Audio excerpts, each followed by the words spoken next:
Assalamualaikum warahmatullahi wabarakatuh dan selamat petang semua. So kita sama lagi di bawah topik belt. Walaupun kita dah habis sedikit pasal design of belt, okay. Cuma kita nak sepatutnya dah boleh tengok example sebenarnya, tapi kita rehat sekejap, kita rehat sekejap, kita nak tengok something dulu. Satu topik yang saya rasa dia adalah bonus lah untuk topik belt, di mana sebab belt ni sebenarnya dia adalah benda yang mudah wear bila kita buat, bila kita run benda tu dia akan mudah wear, dan bila dia wear basically dia akan mengurangkan tension di dalam belt lah. Sebab tu penting juga dalam topik belt ni kita tengok sikit pasal tension, initial tension sebelum that belt tu bergerak lah.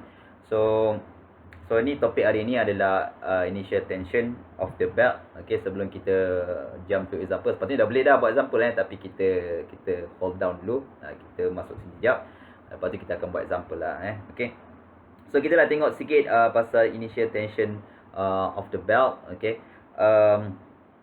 So sebenarnya initial tension of the belt ni sebenarnya dia adalah depend on the elastic properties untuk case material of belt lah. Sebenarnya dia depend on tu. Tapi kita boleh buat satu assumption mudah. Okay. So initial tension of the belt adalah depend dengan dua perkara. Pertama adalah tension at the tight side, dan juga kedua adalah tension at the slack side. So kalau kita dah tahu kedua-dua tension ni, F1 dan juga F2, kita boleh cari nilai initial tension. So initial tension ni adalah average antara F1 dan juga F2. Okay. So bila kita kira benda ni, so F initial tension ataupun dia punya simbol adalah F sub I. So Fi, so basically dia adalah average antara tight side dan juga slack side punya tension lah. Okay, so divide by 2. So ini adalah initial tension di dalam belt. So bila kita dah design nilai F1 dan juga F2, basically dengan setup kita tu, kita dah boleh anggap that, kita boleh assume that the initial tension di dalam belt system tu sebelum kita turn on dia tu adalah nilai Fi lah. Okay. Dan nilai Fi ni bila kita buat comparison, so sebenarnya dia berada di antara nilai-nilai ni lah Okay. So sepatutnya F1 di sini, F2 di sini. So bila kita kira, basically dia punya range Fi tu adalah in between tu lah Okay. F2 yang paling rendah, F1 yang paling tinggi. So dia adalah average antara tu. Sepatutnya dia di in between lah nilai Fi. Okay. Alright. Okay, so Fi simple. Okay.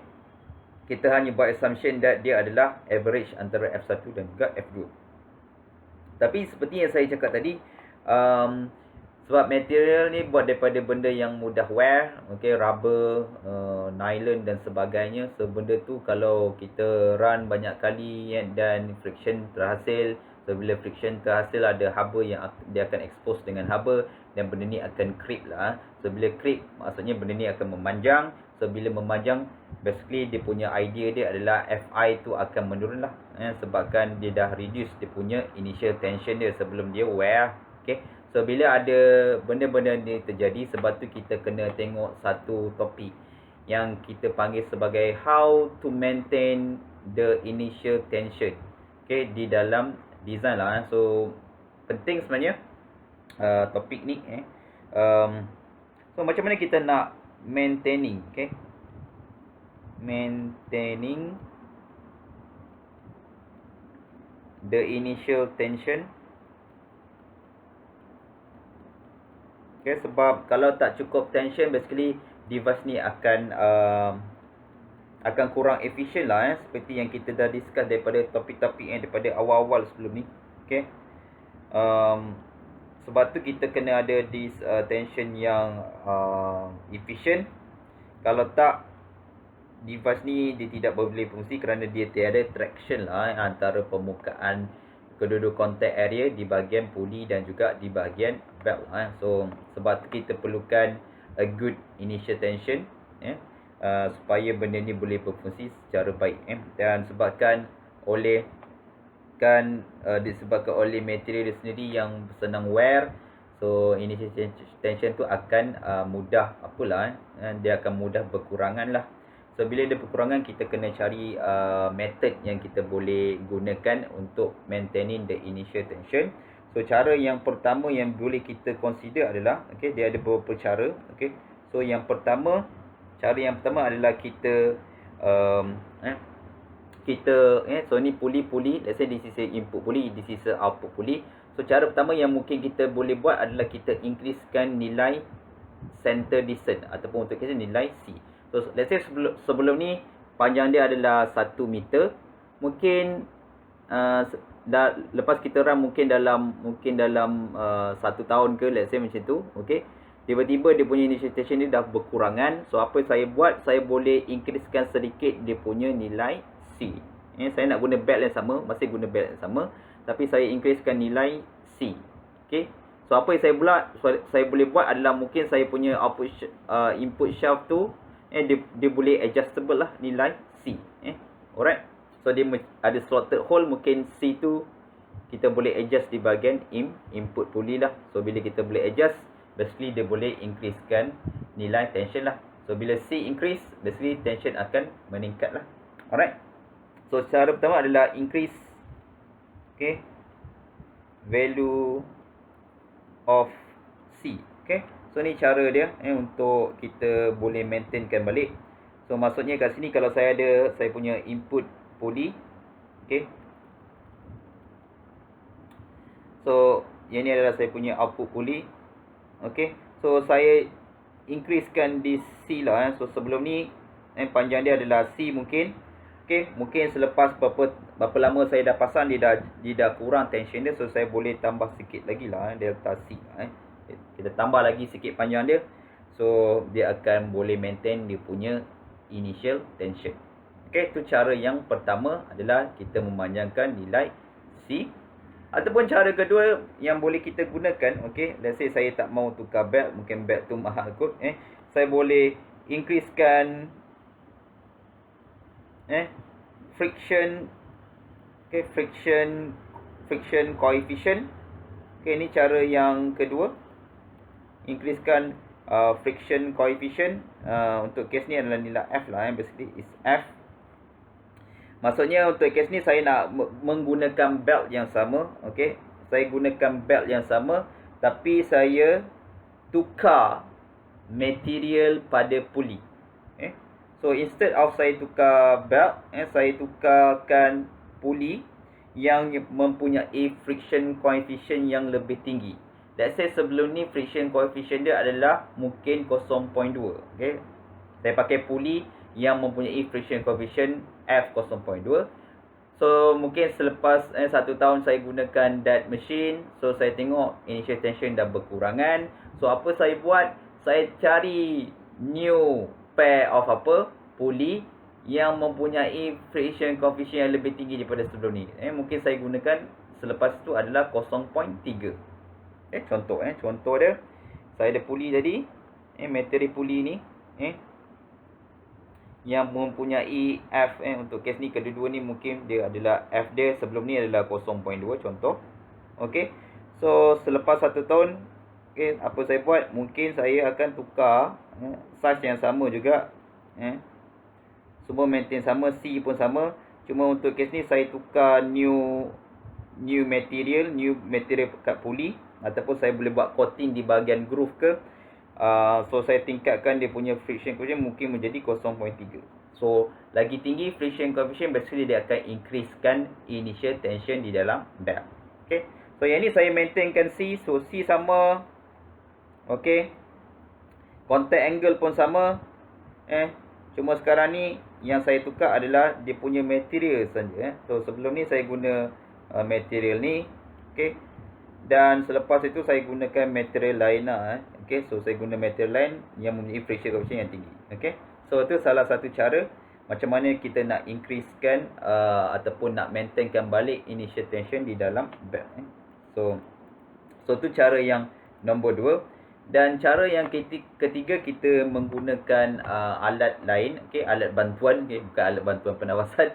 Okay, kita menggunakan satu alat, okay, yang kita panggil sebagai idler, okay. Kita add idler system. So let's say saya tulis sikit dulu. 3. Saya boleh menggunakan idler pulley system untuk increasekan balik dia punya initial tension. Okay, so idler pulley system ni adalah seperti gambar macam ni lah. Alright, alright, so besar sangat, so saya kecilkan sikit. So idler system tu adalah macam ni. Okay, let's say ini adalah saya punya input pulley. Okay, kalau saya boleh labelkan, ini adalah saya punya input pulley. So selepas saya dah guna dia lama, basically initial tension akan berkurangan. So apa saya buat, saya tambah satu idler system. So untuk kes ni, ini adalah idler pulley. Dan idler pulley ni ada satu slot tu kita boleh tambah berat lah. Okay, so bila, dan this idler pulley sebenarnya dia ada contact lah dengan apa, dengan belt tu sendirilah. Sebab apa, bila kita belajar, lagi banyak contact sebenarnya, lagi tinggi dia punya traction lah. Sebab tu kalau kita tambah berat ni, basically contact angle dia akan bertambah. Contact angle antara pulley dan juga tu akan bertambah. So basically yang ni pun dia akan increase jugalah dia punya contact angle. So bila contact angle bertambah, usually Fi akan meningkat jugalah. So tu dia punya spirit dia kat situ. Alright. So apa yang kita buat, basically kat sini kita kena tambah satu sistem sikit. So pivoted system kat sini. Okay, kita ada this sistem pivoted ni. So ni macam pin connection lah kat sini. So basically apa yang kita akan buat, so let's say dia dah kurang lagi, so kita akan tambah berat lah macam tu. So dia akan ada contact, akan increasekan contact balik. So dia akan tingkatkan balik traction. Okay, so selepas tu mungkin dah lama saya pasang lagi, so kendur lagi. So apa saya buat, saya tambah lagi pemberat di tempat ni, dan dia akan increasekan balik contact. So traction akan meningkat balik, dan juga of course dia akan increasekan balik initial tension. Alright, so itu kelebihan menggunakan apalah menggunakan this idler pulley system. So instead of kita tukar nilai C dan ataupun tukar material untuk pulley dan sebagainya, kita hanya menggunakan, tambah lagi satu sistem pivoted system ni yang ada hujung tu, ada dah idler pulley di bagi hujungnya, dan kita hanya tambah pemberat saja bila dia dah semakin kurang tension lah. Tambah berat, basically dia akan ada contact. Alright, so untuk kes ni, okay, kita ada 3 cara lah kalau kita boleh ulang balik, 3 cara untuk maintaining initial tension. Pertama adalah increase value of C. Kedua, kita tukar material pulley itu sendiri. Dan yang terakhir, kita menggunakan pivoted system ataupun idler pulley system untuk increasekan initial tension di dalam belt balik lah kepada original value. Alright. Okay, so habis dah yang ni. Okay, kita dah boleh tengok example yang saya promise hari tu. Okay, yang kita tengok dulu sebab apa terpaksa tengok ni dulu, sebab ni adalah bonus chapter yang perlu kita tengok juga ulang macam mana pun. Sebab ni adalah, bila kita gunakan ni, sebab benda ni adalah benda yang continuous, sebab tu kena buat some maintenance sedikit. Sebab tu kita tengok di special topic sebelum kita tengok example. Alright, so kita boleh tengok example. Okay, example yang penting dalam belt tension lah. Okay, di dalam kita nak design belt nanti. Alright, jumpa lagi. Assalamualaikum warahmatullahi wabarakatuh. Bye bye.